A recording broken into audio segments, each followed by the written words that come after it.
Like the rest of you, I like OLED panels, but I gotta admit, they're a little bit overrated. Now that I've got your attention, I've heard everything from once you go OLED, it's hard to use anything else, and OLED is God tier. Is it though? Well, to find out, we're gonna take a look at MSI's newest QD OLED offering, the MSI MEG 342C. It's a 34-inch, 3440 by 1440 curved QD OLED panel with a 175 Hz refresh rate. Let's see if it lives up to the hype.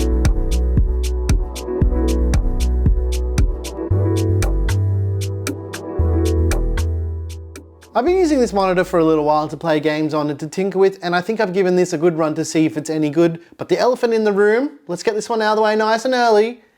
It's an expensive monitor and stock looks like it's going to be pretty limited right now. So if you're looking at getting this thing, the eye-watering price is around 1100 USD, or around 1800 AUD at the time of filming this video. But now that the elephant is no longer in the room, the 342C features a 34-inch QD OLED panel with a resolution of 3440 by 1440 with a peak brightness of around about 1000 nits. It also features a 175 Hz refresh rate with both HDMI and DisplayPort, so you can use either to get those refresh rates.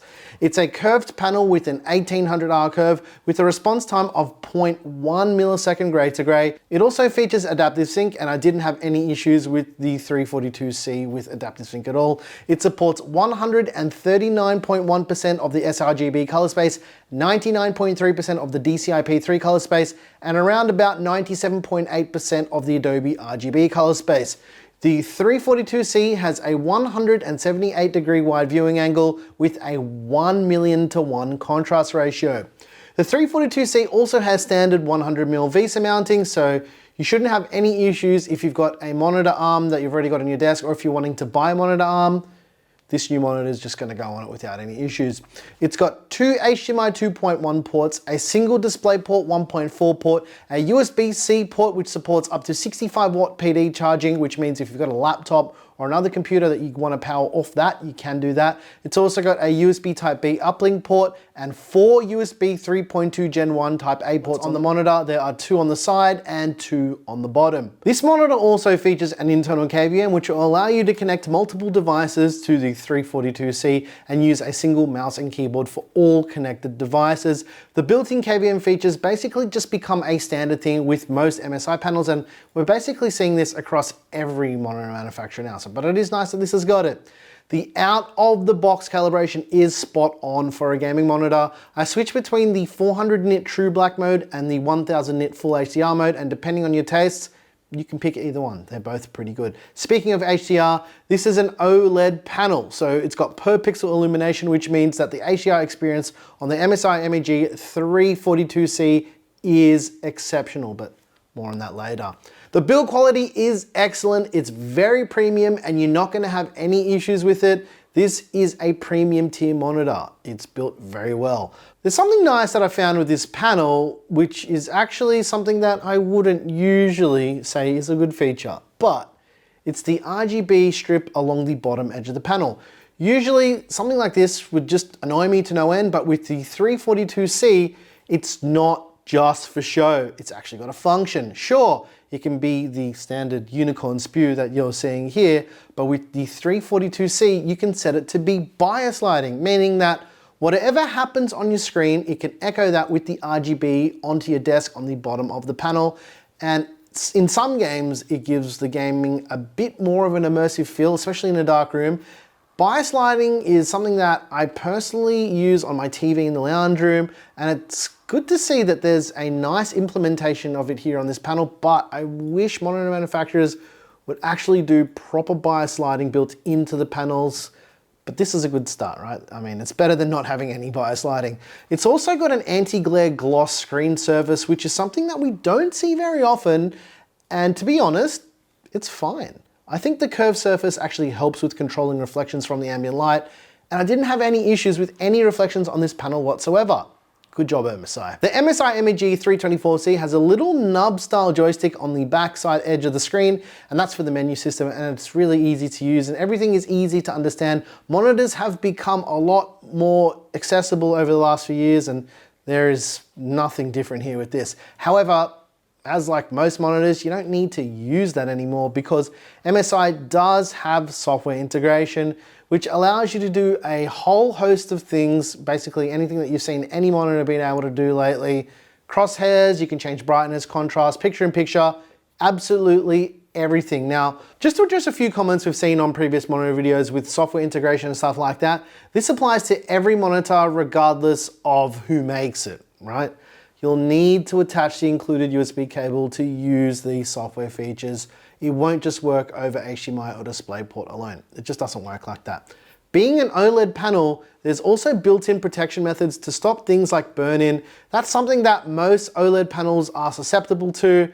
There are options that allow you to set up an automatic timeout. So if you're not at your PC or you're not doing anything and there's nothing moving on the panel, it'll turn off after a certain timeout. There's other things you can do to offset that as well. You can set a black wallpaper, hiding desktop icons. You can also get rid of the taskbar, and that will help with burn-in as well. I typically turn off this panel when I walk away from it as just a bit of a way to protect it a bit further. Going back to the panel though, this exact panel has appeared in other QD OLED panels, and if I'm being honest, it does a decent job. However, there are a few little things that I've noticed with this panel that I didn't think was going to be a thing. Firstly, the 342C can be overly bright in HDR mode. There are ways to tune this, but it's something to be aware of straight out of the box. The other thing I've noticed is that with the text, there is a little bit of what looks like chromatic aberration. This is something that I noticed right away when I started using the monitor, but the more I used it, it kind of disappeared, but that's probably because I got used to it.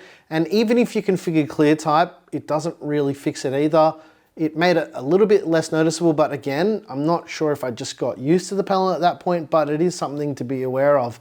For gaming though, the MSI MEG 342C is, wait for it, God tier. It is next level. The colors are excellent. The HDR experience is on point.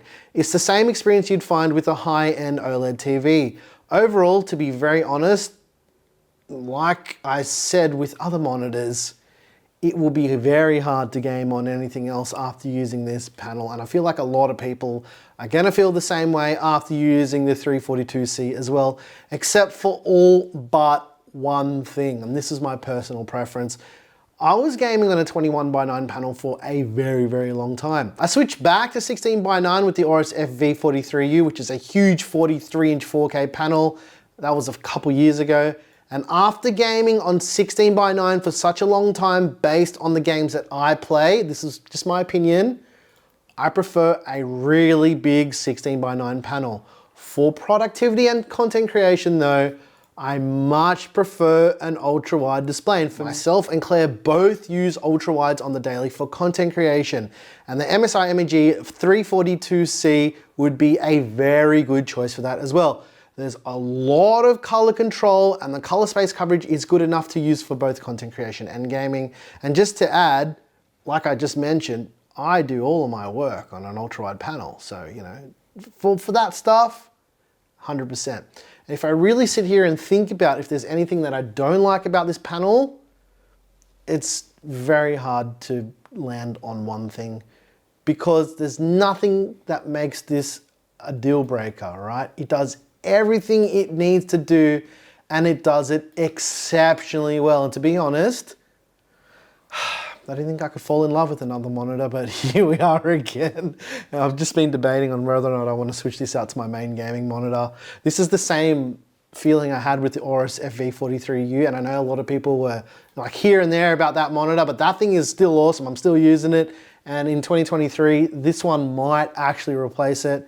You're getting great calibration with this thing, you're getting great performance, you're getting great color reproduction, but as all good things in the world, especially with monitors, it comes at a price and you have to pay to play when you get yourself a monitor like this, because if money is just not an issue for you and you just love to burn that hard-earned cash and you want to grab the MSI MEG 342C, they're going for around 1100 USD or around 1800 Aussie dollars at the time of filming this video. And I did mention that at the start, but I thought I'd mention it again just in case you thought I was being ridiculous about the nice things I was saying about it, but this thing is awesome. And if you've got any questions about this panel, especially about the features and whatnot, you want to know a little bit more, drop a comment down below. I'll probably answer your questions. And I know there's going to be comments from people saying the standard thing like, hey, if you want an OLED panel, just get an OLED LG TV.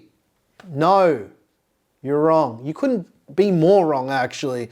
A monitor and a TV are two different devices. DisplayPort is a very important feature for monitors. DisplayPort is what makes monitors so good. So is the ability for the monitor to turn off when you turn your computer off. And I know some TVs can do it, but they just don't do it the way that monitors do. LG OLEDs are good, but they're good TVs. They're not good monitors. I know it's controversial and people will say what they want in the comments about it, but take it from me. I've used like every panel you can imagine. I own an OLED TV and I wouldn't even use that as a monitor, right? Trust me. Speaking of trust, I wanted to add that we keep our monitor content in a nice and easy to digest format for those people who might not understand what everything means when it comes to monitors like this. We leave decisions and the ability for you to spend your own money in your hands. It's not up to me. Not everyone is an expert. That's what we're here for, to make this really easy for you guys to understand. And if you like this video, hit a like button right down there. Hit subscribe, get early access on Floatplane, do all the things that YouTubers tell you to do when you watch a video about a new piece of technology or just every video. Once again, thank you so very much for watching. I'm your boy Nick with Gear Seekers. You pick, we seek, and I hope you enjoyed taking a look at this absolutely fantastic panel. I'm gonna be honest with you guys, I haven't been excited for tech in such a long time, but when you see stuff like this in person, you're like, damn. Tech's actually pretty damn cool. It is expensive, but wow, this thing kicks ass. It's very, very cool. I'm debating whether or not this is going to end up being my own personal monitor now. The only reason why I would use it as my personal gaming monitor is because it's OLED and I don't leave that computer on all the time. For Claire, I don't think it would suit her use case because actually it would, but if we're getting technical, Claire would leave the panel on and just walk away and do stuff during the day because that's what she does, right? That's what everyone does when they're working on their computer all day. They're not going to think about turning it off. But for me, when I play games, I turn my gaming PC on to play games and then I turn it off when I'm done. Thanks for watching.